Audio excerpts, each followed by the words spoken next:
Hello students, एक बार फिर से आप सभी का स्वागत है आज के शानदार सेशन में। आज का सेशन एक बहुत ही शानदार पेपर के साथ है। एक ऐसा पेपर जो पूछा गया था एसएससी सीजीएल में 26 सितंबर को सेकेंड शिफ्ट में दोस्तों, यानी आखिरी दिन था ये सीजीएल 2024 के एग्जाम का और आखिरी दिन का सेकेंड शिफ्ट है। इसके बाद एक शिफ्ट और हुआ था और 2024 का सारा पेपर कंप्लीट हो जाएगा इस तरीके से।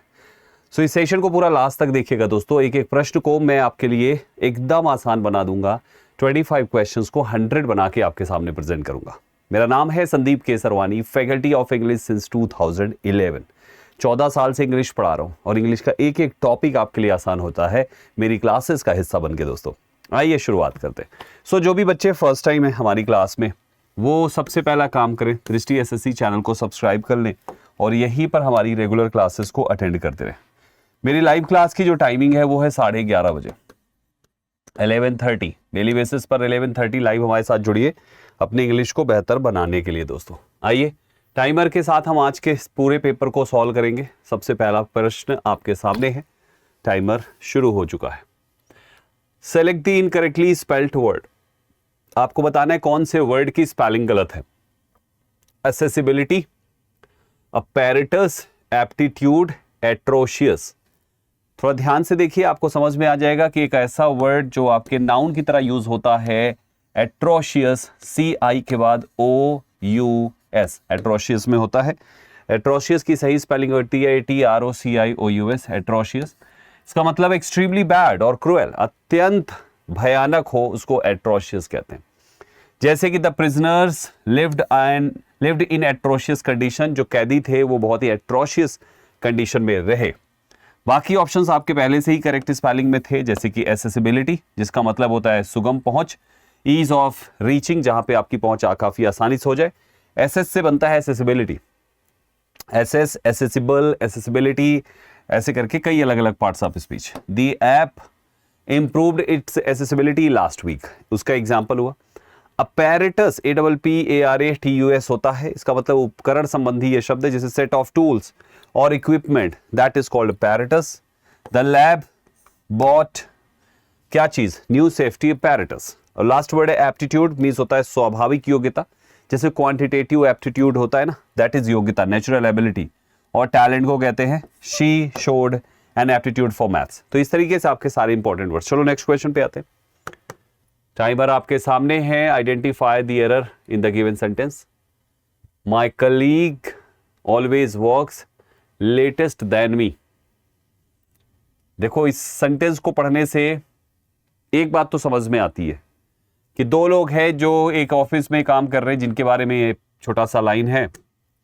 देखो कितना छोटा सा सेंटेंस पूछा एग्जाम में। दो लोग हैं, आपने कहा माय कलीग, इसका मतलब एक आप हो, एक आपका कलीग है। और क्या कहता है, ऑलवेज वर्क्स, सिंगुलर है, सिंगुलर में इनवर्ब लगा दी।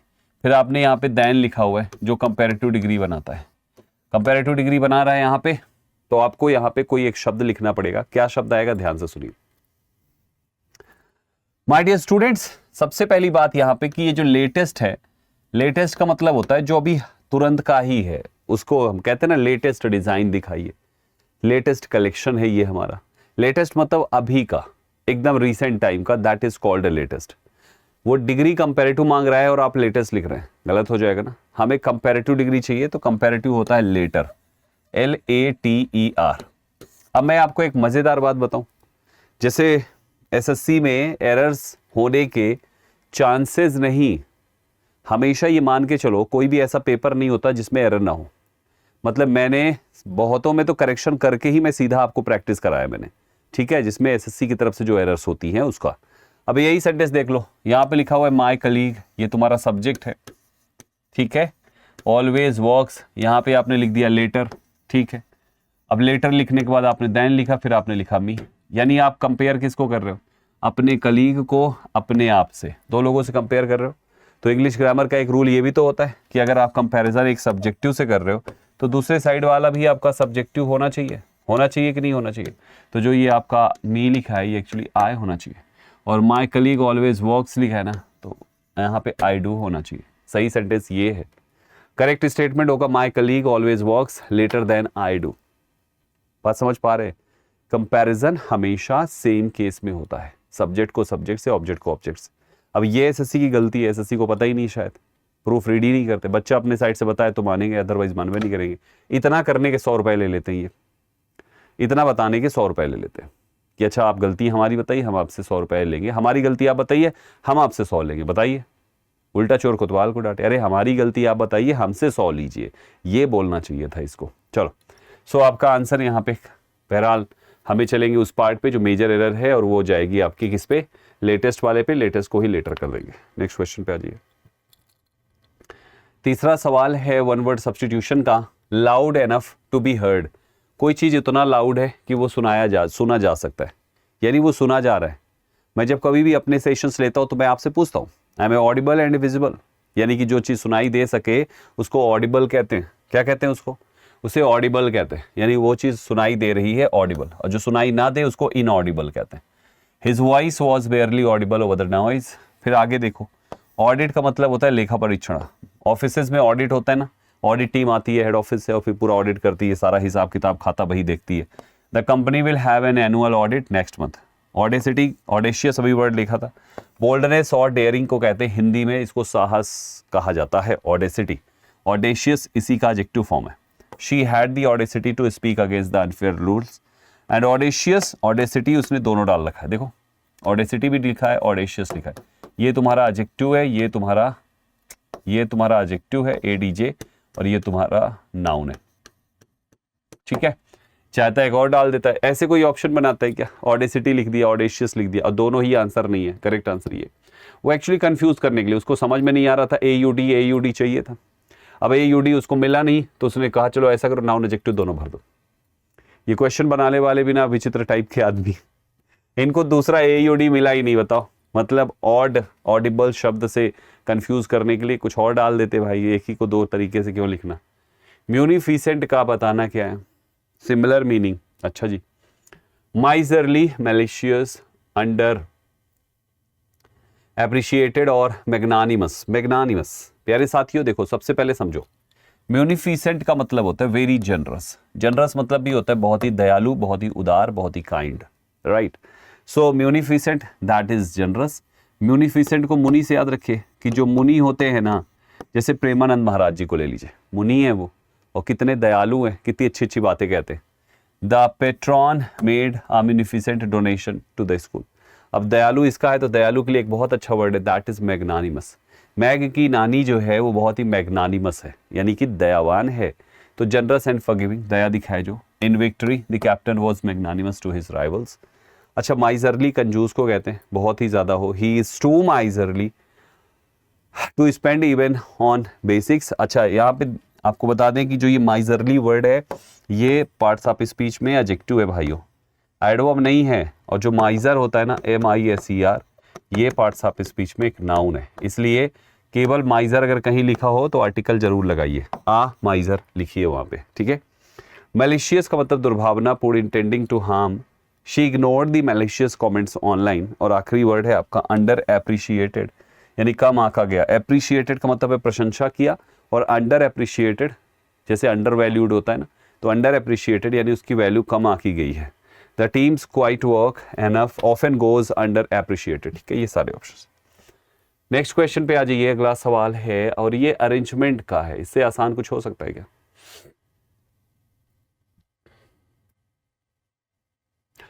देखो यहाँ पे ये तुम्हारा सब्जेक्ट है, यहाँ पे तुम्हारी वर्ब है। अ वाइज मैन और वंस सेड, एक बुद्धिमान आदमी ने एक बार कहा, क्या कहा कि action speaks louder than words. सही आंसर तुम्हारे सामने है, सही ऑर्डर हो जाएगा आपका। A wise man once said that action speaks louder than words. ये ऑर्डर आपका दिया है ऑप्शन डी में, तो डी को मार्क कर लीजिए। ठीक है, नेक्स्ट पे आ जाओ। अगला सवाल है, select the most appropriate option. Just bite the डैट, बाइट द डैश मतलब dust, and tell him the truth. Idiom है बच्चे। देखो एक्चुअली यहां पे दो कहानी बनती है, जैसे बाइट के साथ लिखा है, बाइट द डस्ट भी होता है, बाइट द बुलेट भी होता है। ठीक है, बाइट द डस्ट भी होता है, बाइट द बुलेट भी होता है। अब बाइट द डस्ट का मतलब होता है धूल चाटना, यानी कि हार जाना, और बाइट द बुलेट का मतलब है वो काम करना जो आपके लिए अनप्लीजेंट है। सेंटेंस में क्या आ रहा है, ये दोनों ईडियम है। देख लो, ईडियम पूछता है फिल इन द ब्लैंक में। Just bite the dash and tell him the truth, यानी उसको सच्चाई बताओ। तो सच्चाई बताने का मतलब क्या है कि भाई साहब जो बुलेट है वो बाइट करो, अनप्लीजेंट जो चीज है, डिफिकल्ट जो चीज है उसको फेस करो, that is bite the bullet. ठीक है, बाइट द डस्ट का मतलब होता है हार मान लेना या पराजित हो जाना या डिफीट हो जाना, सरेंडर कर देना, that is bite the dust. अरे धूल चाटना इसका मतलब हुआ। अब बाइट द बुलेट आपका आंसर होगा क्योंकि यहाँ पे कोई धूल चटवाई ही नहीं जा रही, आगे लिखा है ना टेल हिम द ट्रुथ। तो भैया जो डिफिकल्टी है उसको फेस करो, just bite the bullet and tell him the truth, यानी समस्याओं को झेलो और उनसे सच्चाई कह दो, just bite the bullet and tell him the truth. ठीक है, अच्छा है। नेक्स्ट, इडियम पूछने के तरीके अलग अपना रहे हैं। अपोजिट मीनिंग चाहिए टैबू का। In front of the big screen his behaviour is generally considered taboo. Big screen के सामने उसका बिहेवियर जनरली कंसीडर किया जाता है टैबू के रूप में। प्रिस्क्रिप्शन है, ओबीडियंस है, प्रमोशन है, एक्सेप्टेबल है। आपको अपोजिट चाहिए, एक्सेप्टेबल। प्यारे साथियों, पहले तो टैबू का मतलब समझो। कोई चीज जो प्रोहिबिटेड है, जो निषिद्ध है, जो प्रोहिबिटेड है ना, जो रोका है, जिस पर रुकावट लगी हुई है, उसको कहते हैं। जैसे eating pork is a taboo in some cultures, कुछ कल्चर्स में ये एक टैबू है, राइट। तो हमेशा ध्यान रखें इस चीज को।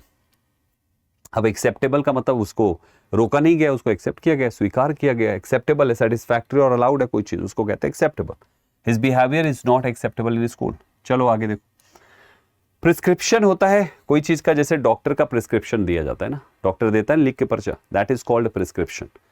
The pharmacist field my prescription. अगला दिया हुआ है ओबीडियंस, होता है आज्ञाकारी, आज्ञा पालन, उसे कहते हैं ओबीडियंस। जैसे the soldier showed obedience to his commander. और लास्ट वर्ड है प्रमोशन, प्रमोशन मिलता है ना, पद बढ़ जाता है, इंसान का प्रमोट हो जाता है।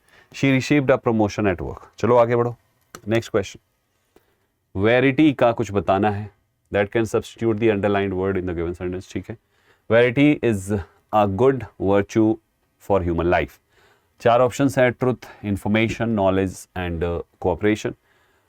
गुड वर्च्यू है फॉर ह्यूमन लाइफ, वो सच है, सच्चाई है, ट्रुथ है, वो सच्चाई है, ट्रुथ है, उसी को कहेंगे बच्चे। वेरिटी का मतलब सच्चाई होता है, सत्य होता है। The verity of his claim was proven. और ट्रुथ का मतलब भी सच होता है, she always speaks the truth. Information है जानकारी, I need more information. Knowledge है ज्ञान, reading books expands your knowledge. और कोऑपरेशन है आपकी सहयोग, their cooperation finished the project quickly. आगे बढ़ेंगे बच्चे अगले प्रश्न पे। ये भी आपका अरेंजमेंट है। Founding father is of new historicism Greenblatt considered the. बताइए क्या होना चाहिए।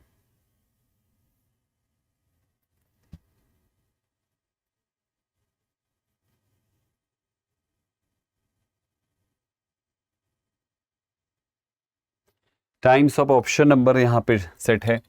देखिए यहां पे लिखा हुआ है क्या, बहुत ध्यान से देखिएगा। आपको सबसे पहले सब्जेक्ट चाहिए, सब्जेक्ट चाहिए ना, तो सब्जेक्ट के रूप में आपका यहाँ पे दिया हुआ है, जैसे आंसर आपका बी है, तो सब्जेक्ट के रूप में हो गया आपका ग्रीन बाल्ट। इज कंसीडर्ड किस रूप में, द फाउंडिंग फादर के रूप में। किसका founding father, of new historicism का। तो हमारा सही ऑर्डर जाएगा इसके लिए। आपको सब्जेक्ट खोजना है, फिर वर्ब खोजना है, मतलब एक सीक्वेंस में रखना है आपको, subject plus verb plus object, ऐसे करके आपको इस सीक्वेंस में चीजों को सेट करनी थी, बस काम हो गया। चलो नेक्स्ट पे आ जाओ बच्चे, अगला सवाल। The team dashed the championship before their star player got injured. देखो ये किसमें है, past indefinite, right? और वहां पे before लिखा हुआ है, before की इधर past indefinite, before की इधर past perfect होना चाहिए। यही रूल है ना, टेंस में पढ़ाया आप सभी को, तो आपको past perfect चाहिए। केवल एक आंसर सही है, ऑप्शन नंबर डी, क्योंकि यही आपका पास्ट परफेक्ट है।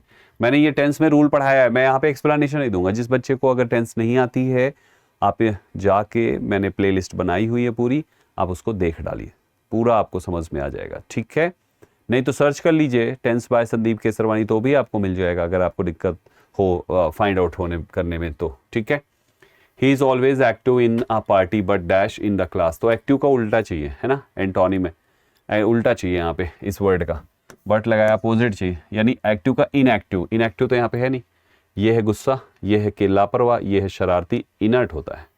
इनर्ट का मतलब हो गया बच्चे थोड़ा सा इनएक्टिव है बच्चा, निष्क्रिय है जिसे कहते हैं। द मशीन ले इनर्ट, और एक्टिव का मतलब एनर्जेटिक होना। She is active every morning. Angry means होता है गुस्सा, जैसे she was angry, he was angry at the delay. Careless है लापरवाह बच्चे, he was careless with the keys. Naughty को शरारती कहते हैं, the child is naughty today. Simple है। चलो नेक्स्ट पे आओ। एक्नॉलेज की सही spelling.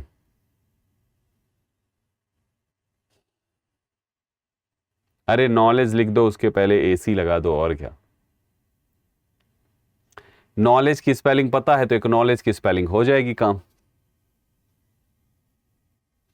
Times up, option number A. देखो KNOWLEDGE, नॉलेज यहां तक हो गया, इसके पहले एसी लगा दो। एक्नॉलेज करना, कोई चीज को स्वीकार। आगे बढ़ो। One word substitute for the given. Money collected from people for a cause.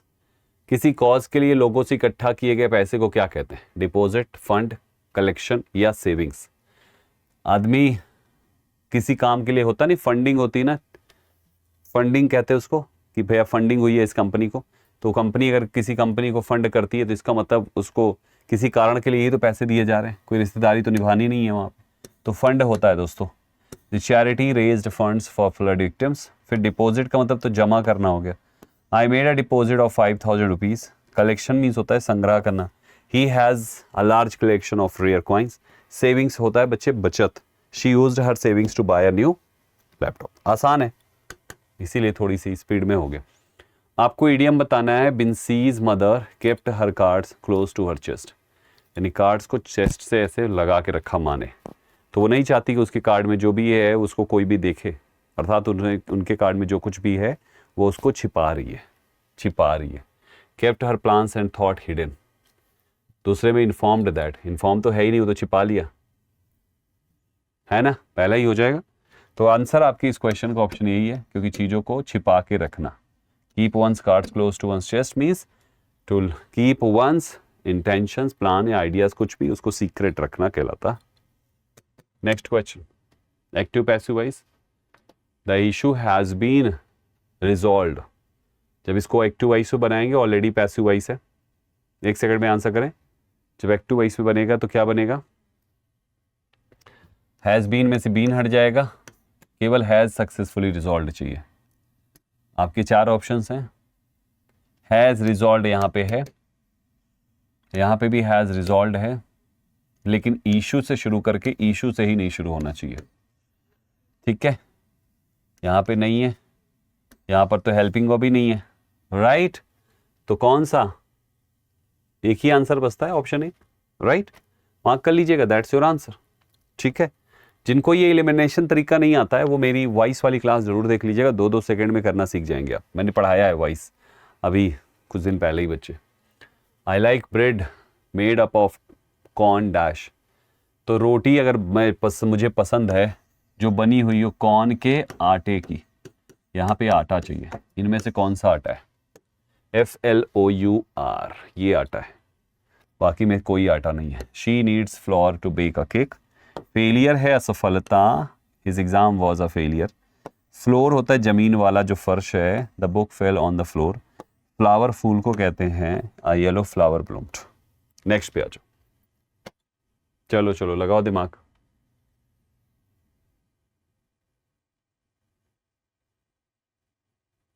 ठीक है,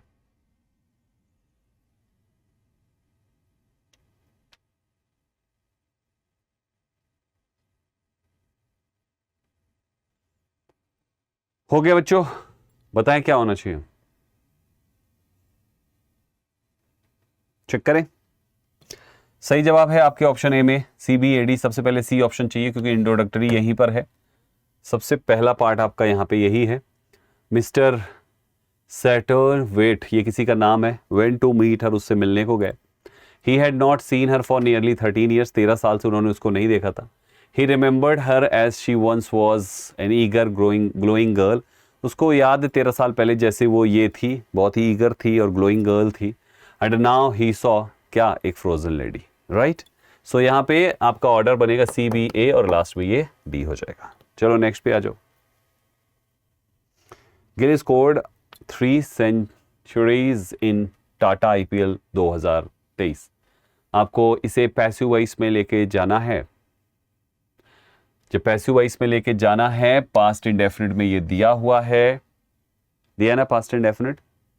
चेंज करोगे तो आपको हेल्पिंग वर्ब के रूप में वॉज या वर में से कोई एक चाहिए और थर्ड फॉर्म चाहिए। यहां पे वर के साथ ING लगा दिया, कैंसिल। यहां पे वॉज वर नहीं, यहां पे वॉज वर नहीं।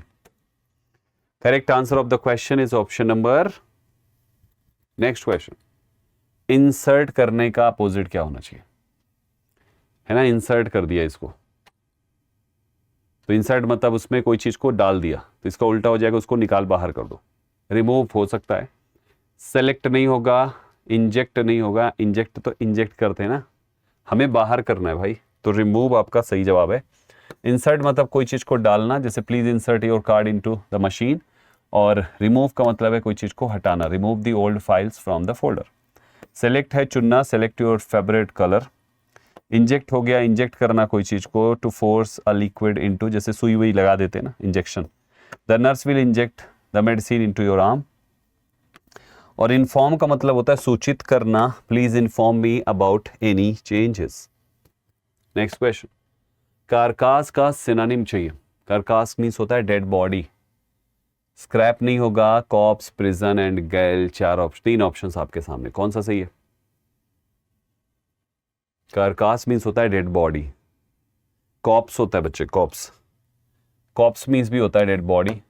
कॉप्स का मतलब होता है dead body of a human. And कारकास होता है dead body of an animal. तो है तो दोनों डेड बॉडी ही बच्चे, ठीक है। स्क्रैप होता है ना, छोटे छोटे टुकड़े को कहा जाता है scrap. Piece of leftovers, कोई चीज का पीस हो, छोटा छोटा हो टुकड़ा, उसे स्क्रैप कहा जाता है, ठीक है। अरे जैसे प्लास्टिक के स्क्रैप होते हैं, लोहे के स्क्रैप होते हैं, स्क्रैप होता है यार, इसका बहुत बड़ा बिजनेस लोग करते हैं। She used scrap metal for the project. Prison जेल को कहा जाता है, he was sent to prison. And gale होता है प्रबल हवा, तूफान को कहते हैं, वेरी स्ट्रॉन्ग विंड को कहते हैं। अ गेल अपरूटेड ट्रीज, पेड़ों को उखाड़ के फेंक दिया। तो ये आपके सामने सारे ऑप्शंस बनते हैं, ठीक है दोस्तों। डन। चलिए नेक्स्ट पे आते हैं, क्लोज टेस्ट। सबसे पहले आप एक बार पैराग्राफ रीड कर लो, सभी लोग एक बार पैराग्राफ रीड कर लो। पहले पैराग्राफ रीड कर लो, फिर उसके बाद, ठीक है। पढ़ो सभी लोग पैराग्राफ जल्दी से।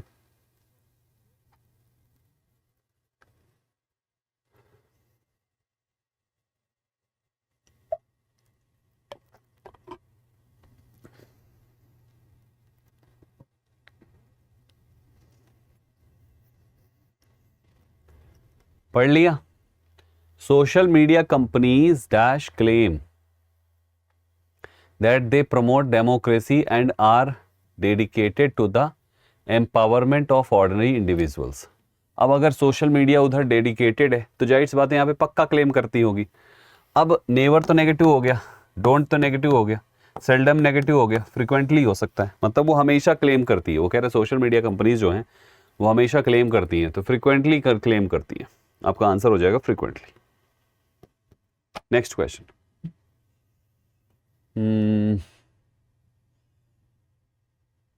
ऑर्डिनरी इंडिविजुअल्स, ठीक है। The assertion dash entirely unfounded. अब जो उनका ये कथन है ये पूरी तरीके से अनफाउंडेड है, पैसिव वॉइस है ना। थर्ड फॉर्म शैल के साथ नहीं लगा सकते, शुड के साथ नहीं लगा सकते, कैन के साथ नहीं लगा सकते, मे बी के साथ लगा सकते, राइट। तो आपका आंसर इस क्वेश्चन का मे बी। भाई एलिमिनेशन से करो ना यार, 100% ग्रामर लगाओ, है ही क्या इनमें। Next question, recent history shows how dash citizens have mobilized against totalitarian regimes on social networking sites। recent history shows how, बताइए क्या आएगा। 4 ऑप्शंस आपके सामने। अब ये बात हैव बीन मोबिलाइज्ड हुए हैं टोटलिटेरियन रिजीम के तहत के अगेंस्ट में जाके, तो जाहिर सी बात है ये सीधे साधे लोग होंगे। तो रम खा होते तो लड़ जाते भाई साहब, तो सीधे साधे लोगों को क्या बोलेंगे, common man, common citizen, right. Answer ये हो जाएगा। ना तो न्यूट्रल है, ना एलियन है, ना ही फॉरेन है, विदेशी भी नहीं। Next question, starting from Me Too to Black Lives Matter, digital networks dash indispensable in bringing together critical voices against social and political dash. Digital network blank के बाद आपका indispensable है, कौन सा आएगा? Answer option number D, that is have been indispensable. Sentence refers to event from the recent past continuing to the present. तो भाई जब तब से लेकर अब तक की बात हो रही तो जाहिर सी बात है आपको वही यूज करना है, present perfect tense, right. So क्या हो जाएगा? Have been indispensable in bringing together critical voices against social and political. Last ले लीजिए, सोशल एंड पॉलिटिकल. क्या अगर अगेंस्ट में किसी के जा रहे हो तो जाहिर सी बात है वो गलत चीज होगी. गलत चीज ये तीन तो नहीं है भाई साहब, इनजस्टिस ही गलत है. सही आंसर इनजस्टिस हो जाएगा, राइट. सही आंसर आपके सामने है, खत्म. चलो बस करते हैं. तो 25 क्वेश्चंस हमने कंप्लीट किए. उम्मीद करता हूं आपको सारे पॉइंट्स अच्छे से समझ में आ गए. क्यों भाइयों, कोई कंफ्यूजन किसी बच्चे को? हाँ जी, कोई कंफ्यूजन तो नहीं है? पूरे 25 सवाल आपने कंप्लीट कर लिए. अब 2024 का केवल एक पेपर और बाकी है. उसको करने के बाद 2024 के एसएससी सीजीएल का कंप्लीट हो जाएगा आपका. फिर हम कोई दूसरे ईयर का पेपर आपके लिए पिक करेंगे. ठीक है, चलिए साथियों, अभी के लिए इतना काफ़ी है. दृष्टि एसएससी चैनल को सब्सक्राइब करके हमारे साथ पढ़ते रहिए. इंग्लिश लाइव क्लास 11:30 बजे देखिए. नाम याद रखिए मेरा, संदीप केसरवानी कहते हैं मुझे. सीजीएल का फाउंडेशन कोर्स अवेलेबल है दोस्तों. अभी इस पर ऑफर भी चल रहा है 20% का. अगर आप 20% का है, नहीं है एग्जैक्टली, आई डोंट नो, एक बार देख लीजिएगा. शायद ऑफर था, लेकिन ऑफर हटाने के बाद भी भाई साहब बहुत सस्ते में 2499 का प्राइस है, जिसमें आपको साथ में 10 किताबों का सेट मिलेगा, जो बहुत ज़्यादा है. 10 किताबों का सेट, हार्ड कॉपी आपके घर भेजाया जाएगा. कोरियर चार्ज भी आपको नहीं देना. क्या चाहिए? साथ ही साथ दोस्तों 750 घंटे की सारी क्लासेस मिलेंगी. दृष्टि लर्निंग ऐप को डाउनलोड करें और इस नंबर पे कोई भी इंक्वायरी है तो पूछ डालें. ठीक है, ओके बच्चों, चलिए फिर मिलते हैं आप सभी से अगली क्लास में. जो कुछ भी पढ़ाया जा रहा है बच्चे, देखो इस तरीके से PYQ का एनालिसिस तो सीखिए. इसमें जितने भी क्वेश्चंस मैं आपकी प्रैक्टिस करा रहा हूँ, जो कुछ भी नया लगे ना उसको नोट ज़रूर करिए. स्पेशली वोकैबुलरी, कुछ करिए ना करिए बट वोकैबुलरी ज़रूर नोट करिए, क्योंकि आपके एग्ज़ाम में PYQ का पैटर्न हमेशा ही रहेगा. PYQ का क्रेज़ हमेशा ही रहेगा. चाहे जितना भी ये AI खेल लें, एडुकिटी को दे दे, चाहे कुछ किसी को भी दे दे, हमारे पास क्वेश्चंस आ चुके हैं, हमने सारे देख लिए हैं जो एग्ज़ाम्स हो चुके हैं, और उनके हिसाब से चाहे ईडियम हो या सब्स्टिट्यूशन या सिनोनिम, एंटोनिम, स्पेलिंग, एक सिंगल क्वेश्चन नहीं है जो मेरी क्लास के बाहर का है. तो बिल्कुल परेशान मत होइए, सब कुछ क्लास से है. ठीक है, चलो मिलते हैं आप सभी से अगली क्लास में. अपना ख्याल रखें, मेहनत से पढ़ें, आगे बढ़ें. Thank you very much for joining this session. जय हिंद साथियों.